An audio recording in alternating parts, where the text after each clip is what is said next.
I wanted to kind of go back a little bit to there must have been a point when you decided, okay, I'm going to stop taking the drugs. I'm going to start educating myself, and you started moving towards this kind of natural way of healing. Was there something specific that sparked that? Like, how did that kind of unravel for you? Well, I've always been into health, just like I said, seeing everyone around me, like always sick, whether it was mentally, you know what I mean? All just sick, mentally, emotionally, physically, all of it. So, but at that time I didn't have, the internet wasn't, I know we were the internet babies where Right. internet was a thing and we were taught from, but this information wasn't as it is today. It Mm-hmm. wasn't as accessible. There weren't too many people speaking on it. And honestly, I don't even think where we are today, it's just at a different place today. And so when I was in college, I had to I had no one else to blame when it came to my health but myself. So all the foods I was eating out, drinking, the things you get into when you're in college. Yeah.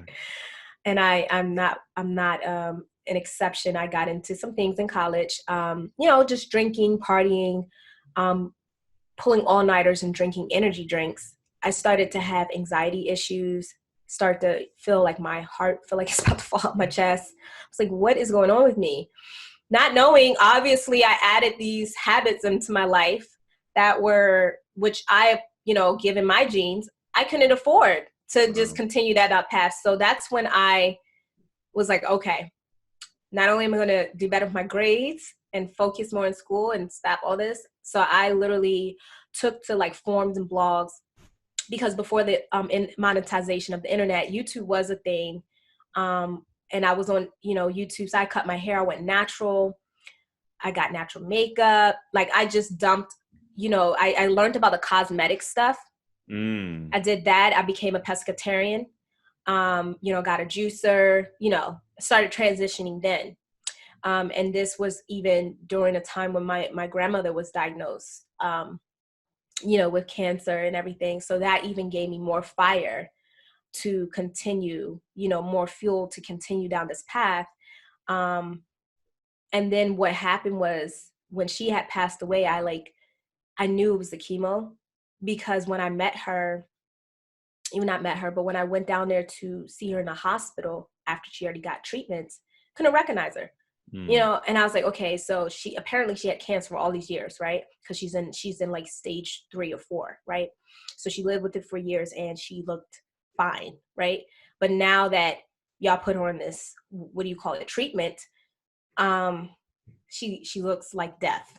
Like her skin pigmentation, her vibrancy, the life force, everything that made her who she wasn't there anymore.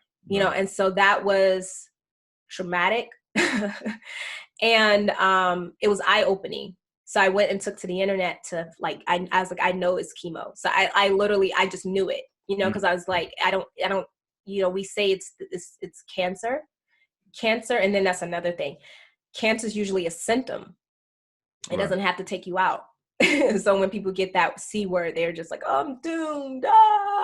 Well, that's how they want you to feel. Right. Because that's how they scare you into, now we can roll you and do this, do that till you do this. They give you all the they give you the fear, and then they give you the solution all in one. So you get time to get over the fear factor and think on like, okay, how did I get here? How did my body get here? And there are little signs, like if you're getting boils, cystic acne, that's one, sign that your lymphatic system's backed up. If you're it's so many symptoms, there's so much before we get to that point. Right. But we're not trained to be in tune with the body on that level.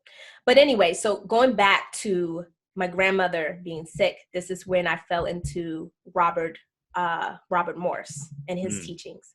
At that time, I thought he was a loony, but a good loony. Like he was just really extreme compared to me, where I thought I was, and then I also fell into or came across Tahuti Ma'atrat. he pulled himself off the mainstream internet, but he is, I think either African descent or African American out in LA. And he had an herbal company. And that was my first experience eating raw and doing a raw diet. So I jumped into that, but it was only for like 21 days. He wasn't pushing like you eat like this all the time. Right. But Robert Morse was. He's like nah, you eat like this, Right. He was just, the delivery of the message was different. And so at that time, I wasn't there to fully accept that information.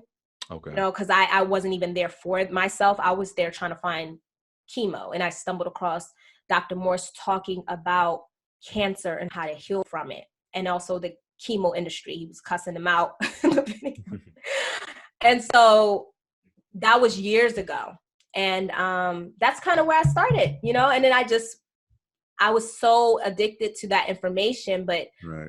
Given that I didn't have I changed enough where, and that's another thing, is the difference between treating versus healing. I changed enough where I wasn't having any chronic symptoms. So I didn't have an urgency to eat the level of how I'm eating today. You know what I mean? So for me, I kind of teetered there while I just digested the information and was just processing it. And I played with, eating that way. And I noticed the difference. I noticed how more vibrant my energy would be, mental clarity, all of it, sleeping better. But, life happens. So sometimes you got to keep getting kicked in the ass a few times.